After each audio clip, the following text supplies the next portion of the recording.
Katrim, ito ang Pau di Arco ng, alam niyo na, ng Pau, ng gawa ng Aldrich. Ito ay, ang Pau di Arco ay natatagpuan lang sa halamang puno na ito sa South Africa at sa Paraguay, Mexico, Argentina at Peru at Brazil. May natural, antiviral at natural antibiotic. Bawal lang po ito sa mga operado at may blood transfusion, yun lang po. Pero itong ano na to, all natural herbal to, parang pagkain natin to. Pwede nyo itong araw-araw gamitin para sa mga nananamlay at medyo nangangayayat. Ang Pau de Arco, pagkain natin to, herbal, gawa ng Aldrich. Mabibili nyo to sa lahat ng leading drugstore. Yan, check yan, Pau de Arco, gawa ng Pau at kumpanyang Aldrich. Okay? Sir, ano pong... Bali yung case ko sir, mga 1 year na siya mahigit. Ito, kung mapapansin nyo sir, iba yung ano niya kasi inalalayan ko itong sa tuwing galaw ko. mas manipis na siya? Parang iba sir, no?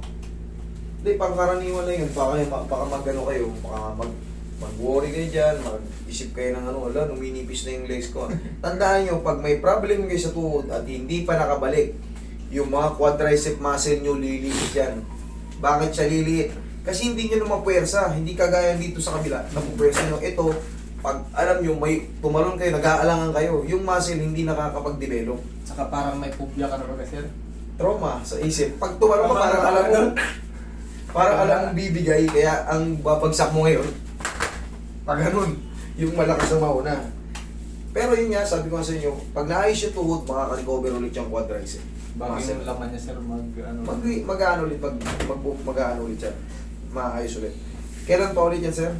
ano sir, mga 1 year and 3 months. Kailan ka nahihirapan? Ay, anong Ano, sir? pagkakataon? Ang pagkakataon sir, pag sa mga patag ko yan, kaya ko siya, naitutupi ko naman siya, hindi katulad na itong mga kaso. Kaya lang, pag sa pababa po, Mahina yung tuhod mo, ganun. may time na parang gumaganyan, oh. Oh! Sabi ko, Bumibitaw. upo. Kako, parang hindi normal. Okay, sige. Konti lang pala. Maaaring nakatwist pa yan. Kaya pagkasama yung bigat mo pababa, parang May makirot siyang part pa kayo na, no? Sige, higa ka. 1 year and 3 months. So sa duration na yung haba ng pagkakadami sa tuhod mo. Wag mo nang wag ka nang magtaka na yung muscle mo sa legs ay hindi maapektuhan. Tandaan nyo, saan ba nakakapit yung muscle? Sa tendon, di ba? Yung dulo niyan, tendon. Saan ba nakakapit yung tendon? Sa joint ng tuhod, yung quadricep natin yan.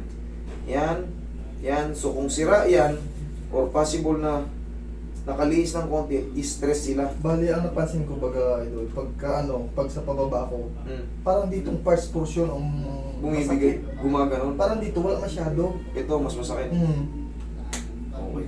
Ibig sabihin, naiinat siya kung sumasakit dyan. Gumaganon, tumidiin ng pag... Bago may time minsan, madalas na, pag magkahiga ako, ginaganon ko. Yan. Yun. Yan, ulit. Ulit. Sige. Tingnan natin mamaya. Diyan sa hagdan, pababa. Subukan natin mamaya.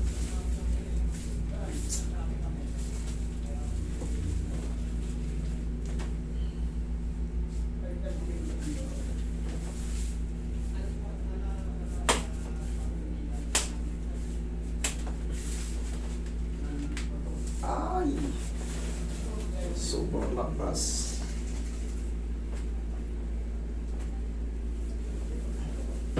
May time pati minsan, idol, na pati itong likod ko parapiktado na din. Pwede pong paano. Sige, yan na natin yan. Mangyayari talaga yung kasi minsan, nung naunang panahon, nung unang-unang ano mo, hirap kang itapak to. Kaya yung balakang natin sa walking, medyo... Mula nung naano yan, idol, hindi na ako talaga naglaro. Never ko na siya pinersa uli. Kasi tatlong araw akong hindi nakalakad dyan na mag-ayam. Eh, ganun talaga. Ay, wala namang magaling maghilot sa amin.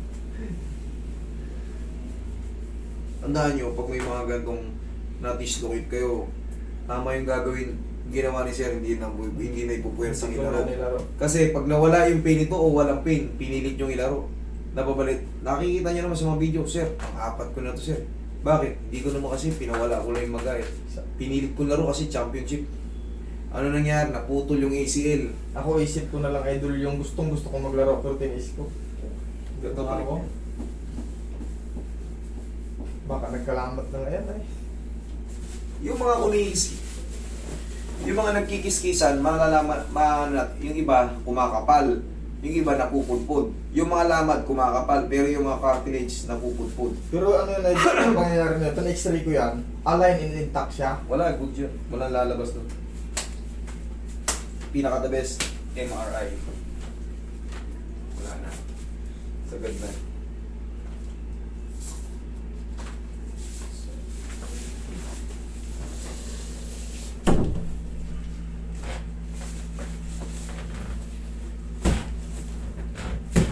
Tagilid ka, sir.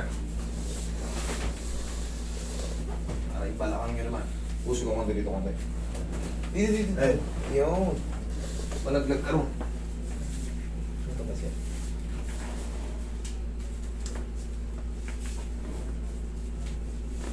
Relax na. Kabilang side. Puso ko dito.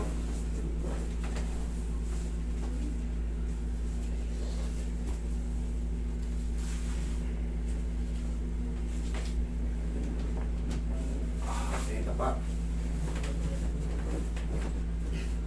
Anong kamay siya? Kaya. Ang gilid ko. Baba ko kayo konti.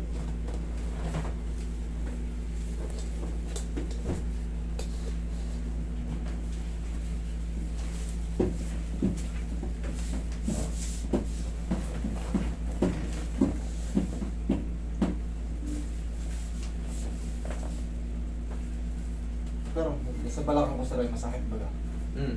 Pag nakaganyan ka? Di po dito, itong part na to. Ewan, parang masakit din dyan. Ngayon? Parang mga, parang mga isang buwan na rin. Ah, okay. Ayun, kasama rin doon sa adjustment. Kala ko naman. Connected mo rin. Connected dyan. Pero yung adjustment, yun na yung adjustment. Narinig mo, naglagutukan. Ayun na yun. Yun ang adjustment yan.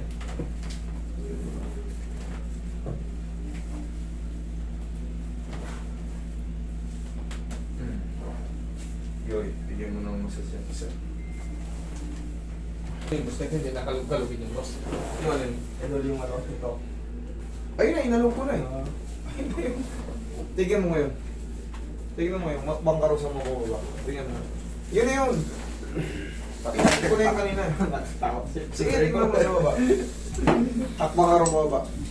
Para malaman natin. Hindi naman natin malaman yan pagka... Pag may ano, okay lang po na may bigat na gagawin ko, parang ganun mo. Hindi, yun, sige, normal. Gawin mo yung gusto mo. Gawin mo yung gusto mo. Ah, isa? Pagkaramdam ko lang. Eh, sa patuloy yun. Sa patuloy yun. Sa RCA, alam ko, meron kayo dyan ano yan. May runner kayo, may assistant, may organista, mga runner kayo dyan. Ano na? Pagpakyat ko, ay. Pero pagbababa, natatakot ako. Madamit.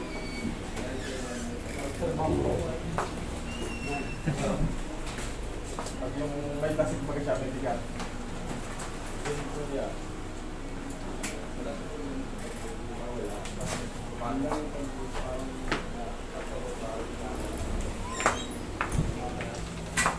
Oh. Ano? Kaya na. Iba na yung mararamdaman mo yan kasi... Okay, yun lang. Huwag mo munang pilit ilaro ngayon.